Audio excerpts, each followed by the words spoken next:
हैं। साधारण गृहस्थ से मतलब जो भागवत की परिभाषा में असाधारण कौन है? जो साधु हैं, संत हैं, सन्यासी हैं, महात्मा हैं, ब्रह्मचारी हैं, ये सब असाधारण श्रेणी के लोग हैं। आप जो हैं साधारण श्रेणी में आते हैं। तो साधारण श्रेणी के लोगों को जीवन भर बिना रोग के जीवन बिताना, बिना डॉक्टर की मदद के अपनी जिंदगी को चलाना, बिना विशेषज्ञ की मदद के अपने जीवन को चलाना, उसके लिए उन्होंने जो कुछ कहा वो मैंने पिछले 7 दिन में अलग अलग समय पर आपको बताया। आज फिर उसको कह रहा हूं, रिपीटिशन कर रहा हूं ताकि याद रहे। तो सबसे पहला मुख्य नियम है आप जैसे लोगों के लिए, वो वही है, खाना खाने के बाद कभी भी पानी ना पिएं। ये सबसे जरूरी, सबसे आवश्यक नियम। खाना खाने के बाद कभी भी पानी तुरंत ना पिएं, 1.5 घंटे के बाद पानी पिएं। एक्सप्लेनेशन में पहले दे चुका हूं, अगर आप चाहें तो फिर समझा देता हूं। खाना खाते ही पेट में अग्नि प्रदीप्त होती है, उसको जठर अग्नि कहते हैं। जठर पेट का वो स्थान है जहां खाने का पाचन होता है। हिंदी में उसको आमाशय कहते हैं, संस्कृत में जठर कहते हैं। तो जठर स्थान पे अग्नि प्रदीप्त होती है और ये अग्नि 1.5 घंटे तक ही रहती है। तो 1.5 घंटे तक पानी ना पिए तो अग्नि अपना काम अच्छे से करेगी, तो भोजन आपका अच्छे से पचेगा, रस में बदलेगा। और मैंने आपको क्रिया बताई थी कि पहले खाना जो है ना पेस्ट में बदलता है। जैसे आप घुटी हुई खिचड़ी खाते हैं ना, खिचड़ी, वैसे खाना बनता है, वो 1.5 घंटे में बनता है। फिर उसके बाद रस निकलता है, और जब रस निकलेगा तब पानी की जरूरत है, क्योंकि बिना पानी के रस नहीं बनता। तो कहते हैं 1.5 घंटे के बाद पेट भर के पानी पिए। यह सबसे जरूरी, सबसे आवश्यक पहला नियम। दूसरा नियम, पानी कभी भी पिए तो घूट घूट भर के पिए। यह मैं बहुत आवश्यक नियम मानता हूं सबके लिए, आप जैसे लोगों के। आप में से थोड़ा अगर किसी को भी धीरज हो, धैर्य अपने जीवन में, तो आप ये चालू कर दीजिए, पानी घूट घूट घूट, जितना कम से कम 1 घूट में पानी पी सके उतना, और मुंह में घुमा घुमा के, ऐसे ऐसे कर करके। आप 6 महीने बाद देखना, 6 महीने बाद आपके शरीर की पूरी बायोकेमिस्ट्री बदल जाएगी। सबसे पहली चीज जो आप महसूस करेंगे, आप कहेंगे मैं पहले से ज्यादा फ्रेश हूं। आप कहेंगे मैं पहले से ज्यादा हल्का हो गया, माने वजन कम हो गया। आप कहेंगे पहले से अच्छी नींद आ रही है। आप कहेंगे पहले से अच्छा खाना हजम हो रहा है। आप कहेंगे पहले से ज्यादा मेरे दर्द कम हो गए, जो घुटनों का, कमर का, कंधे का, जगह जगह। आप कहेंगे चक्कर आना बंद हो गए। आप कहेंगे सुबह सुबह उठकर सिर का दर्द कम हो गया। ऐसी 85 बातें आप खुद कहेंगे 6 महीने के बाद। आप करिए इसको। मैंने तो कई लोगों को बताया साल साल भर से कर रहे हैं, 1.5 साल से कर रहे हैं। मैंने आपको एक उदाहरण दिया था, हमारा एक सहयोगी है, कल बेंगलोर में 140 किलो का था, 1 सवा साल से घूट घूट पानी पी रहा है, अभी 70 किलो का है। कोई आसन नहीं करता, कोई प्राणायाम नहीं करता, जिम में नहीं जाता, कोई एक्सरसाइज नहीं करता, क्योंकि उसको फुर्सत भी नहीं है, आईटी कंपनी में काम करता है। लेकिन इतना जरूर करता है, पानी जब भी पिएगा घूट घूट पिएगा, खाने के 1.5 घंटे बाद ही पिएगा। यह अद्भुत है। इस नियम को मैंने हजारों लोगों पे करके देखा है, एकदम एक्सीलेंट रिजल्ट है, कई बार तो चमत्कारिक रिजल्ट है। और कारण उसका क्या है? कारण उसका एक ही है कि घूट घूट पानी पीने से ज्यादा लार पेट में जाती है। पेट को हमेशा लार की जरूरत है, क्योंकि यहां एसिड बन रहा है। एसिड खाने के समय में जो निकले तो खाना पचे, खाने के आगे पीछे जो एसिड निकलता है वो डाइल्यूट होना ही चाहिए, नहीं तो वो पूरे रक्त में जाकर उसकी एसिडिटी बढ़ा देता है। और वही एसिडिटी है जो आपको हार्ट अटैक लाती है, कार्डियक अरेस्ट की तरफ ले जाती है, ब्रेन हेमरेज करा देती है, पैरालाइज्ड हो जाते हैं आप। गंभीर से गंभीर रोग इसी एक नियम के ना होने से होते हैं। आप पानी घटाघट घटाघट जो पी रहे हैं, यही एक छोटी सी गलती जिंदगी में आपको सबसे भारी पड़ेगी। ठीक है? तो पहला नियम मैंने आपके लिए कि पानी खाने के 1.5 घंटे बाद पीना, हमेशा पानी घूट घूट भर के घुमा घुमा के पीना है। सुबह का पानी हो या दोपहर का, शाम का, जब भी पिए घूट घूट भर के। पानी कैसे पिए? तो इन्होंने कहा ऐसे करके पिए। ये अच्छा नहीं है, आपके लिए अच्छा नहीं। आपको पानी हमेशा पीना है तो शरीर के नजदीक रख के ही पानी पिए।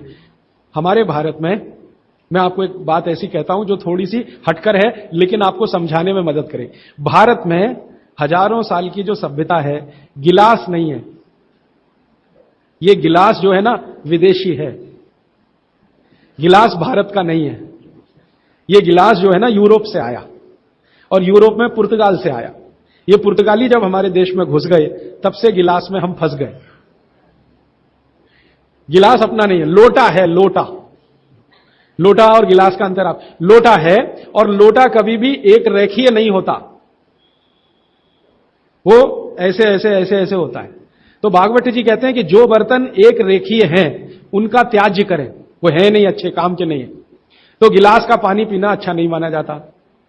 तो लोटे का पानी पीना अच्छा माना जाता है। अब आप बोलेंगे जी क्या फर्क है? फर्क सीधा सा है, पानी के बारे में मैं बता चुका हूं। पानी को जहां धारण किया जाए वैसे गुण उसमें आते हैं। पानी अपने गुण कुछ नहीं है, जहां दे दो वही गुण हो जाते हैं। दही में मिला दो तो छाछ में बन गया, वो दही का गुण ले लेगा, पानी खत्म हो गया। दूध में मिलाया तो दूध का गुण। तो लोटे में पानी जो रखा तो पात्र का गुण आएगा, लोटे का। अब लोटे का गुण क्या? लोटा गोल है ना, गोल है ना। और आप थोड़ा गणित अगर समझते हैं और विज्ञान समझते हैं तो हर गोल चीज का सरफेस टेंशन कम रहता है। हर गोल चीज का सरफेस टेंशन कम रहता है क्योंकि सरफेस एरिया कम होता है। हर गोल चीज का चूंकि सरफेस एरिया कम है इसलिए सरफेस टेंशन कम है। इसको हिंदी में पृष्ठ तनाव कहते हैं। हर गोल चीज का सरफेस एरिया कम है तो सरफेस टेंशन कम है, और सरफेस टेंशन कम है तो जो पानी उसमें है उसका भी सरफेस टेंशन कम है। तो कम सरफेस टेंशन का पानी ही आपके लिए सबसे ज्यादा उपयोगी है। अगर सरफेस टेंशन बढ़ा हुआ पानी आप पिएंगे तो बहुत तकलीफ करने वाला है। सरफेस टेंशन बढ़ी हुई कोई भी चीज आप खाएंगे तो तकलीफ करने वाली है, क्योंकि उसमें शरीर को तकलीफ देने वाला एक्स्ट्रा प्रेशर आता है। तो गिलास का पानी और लोटे के पानी में जमीन आसमान का अंतर। इसी तरह से कुएं का पानी, कुआं गोल है ना, सबसे अच्छा। ये सारे साधु संत कुएं का ही पानी पीते हैं, आप जानते हैं। ना मिले तो बिहार कर जाते हैं, जहां कुआं मिलेगा वहां पिएंगे। देखा है ना आपने साधु संत, वो कुएं का पानी उनके लिए सर्वश्रेष्ठ है, क्योंकि कुआं गोल है, कुएं की सरकमफरेंस कम है और सरफेस एरिया कम है, इसलिए सरफेस टेंशन कम है। और सरफेस टेंशन कम होने से क्या होता है, पानी का एक गुण बहुत लंबे समय तक जीवित रहे। पानी का सबसे बड़ा गुण है सफाई करना। अब आपके लिए वो गुण कैसे काम में आ रहा है वो जरा देखिए। आपकी बड़ी आंत है और छोटी आंत है, आप जानते हैं कि उसमें मेम्ब्रेन है, कचरा उसी में जाके फंसता है, तो इसको निकाल निकाल के बाहर लाना पड़ता है। यह तभी संभव है जब सरफेस टेंशन कम वाला पानी आप पी रहे हैं। तो अगर सरफेस टेंशन बढ़ा हुआ पानी है तो यह कचरा बाहर नहीं निकालेगा। मैं इसको एक दूसरे तरह से समझाता हूं, कॉम्प्लिकेशन है लेकिन सरल समझा रहा हूं। आप एक एक्सपेरिमेंट करिए, आज घर जाइए और दूध लेके चेहरे पे लगाइए थोड़ी देर, और 5 मिनट बाद रुई से पूछिए तो रुई काली हो गई है ना। कैसे? अंदर का कचरा और गंदगी बाहर आया। कैसे बाहर आया? वो दूध ने बाहर लाया। अब दूध कैसे बाहर लाता है? दूध का सरफेस टेंशन सभी वस्तुओं में सबसे कम है।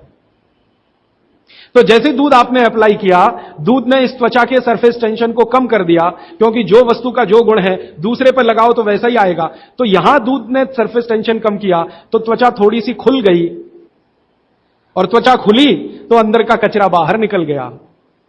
यही क्रिया पानी करता है पेट में। यही सेम, आपने पेट में पानी डाला, बड़ी आंत और छोटी आंत का सरफेस टेंशन इसने कम कर दिया, तो बड़ी आंत और छोटी आंत थोड़ी खुल गई, और खुली तो सारा कचरा उसमें से बाहर आ गया। और हाई सरफेस टेंशन का पानी पिए, ज्यादा सरफेस टेंशन का, तो आंतें सिकुड़ेंगी, क्योंकि तनाव बढ़ेगा। तनाव बढ़ते समय चीज सिकुड़ती है, तनाव कम होते समय चीज खुलती है। तनाव बढ़ेगा तो सारा कचरा आंतों में अंदर बंद हो जाएगा। अब यही आपको मूलव्याध, बवासीर, भगंदर सब करेगा। इसलिए सरफेस टेंशन कम वाला ही पानी पीना, लोटे का पानी सबसे अच्छा माना जाता है। गोल कोई भी वस्तु आपके घर में है उसमें रखा हुआ पानी पीना सबसे अच्छा माना जाता है। तो गोल कुएं का पानी है तो बहुत अच्छा है। गोल तालाब का पानी हो, तालाब भी गोल होते हैं ना, तो गोल तालाब का पानी बहुत अच्छा, गोल कुएं का पानी बहुत अच्छा। तालाब से छोटी एक पोखर होती है, पोखर, अगर पोखर गोल है तो उसका पानी बहुत अच्छा। नदी के पानी की तुलना में हमेशा कुएं का पानी अच्छा, क्योंकि नदी में गोल कुछ भी नहीं है, वो लंबी है, तो वहां का पानी हमेशा हाई सरफेस टेंशन वाला है। और नदी से ज्यादा खराब समुद्र का, और सबसे अच्छा पानी लोटे का। लोटे जैसी कोई भी गोल चीज है तो अच्छा। अब आप इसको प्रकृति में भी महसूस करेंगे, बारिश का पानी गोल होकर ही नीचे आता है, माने बूंदें सब गोल हैं, क्योंकि उनका सरफेस टेंशन हमेशा कम है। तो यह विश्लेषण लंबा चला जाएगा, लेकिन मैंने यहां जो आपको याद दिला दिया वो ये कि पानी पी रहे हैं तो गिलास में ना, ज्यादा अच्छा है लोटे में पिए। तो लोटे वापस लाएं घर में, लोटे ही निकल गए, अब गिलास घुस गए, और लोटे निकले ना तो लाखों कारीगरों की जिंदगी खत्म हो गई जो लोटे बनाते थे। खत्म हो गए कि नहीं? कसेरे खत्म हो गए। गांव गांव में कसेरा शब्द समझते हैं? वो ठोक पीट के लोटा बनाने वाले आदमी को कसेरा कहते हैं। वो पीतल के लोटे बनाते थे, कांसे के लोटे बनाते थे, सब मर गए बेचारे हमारे गिलास के चक्कर में।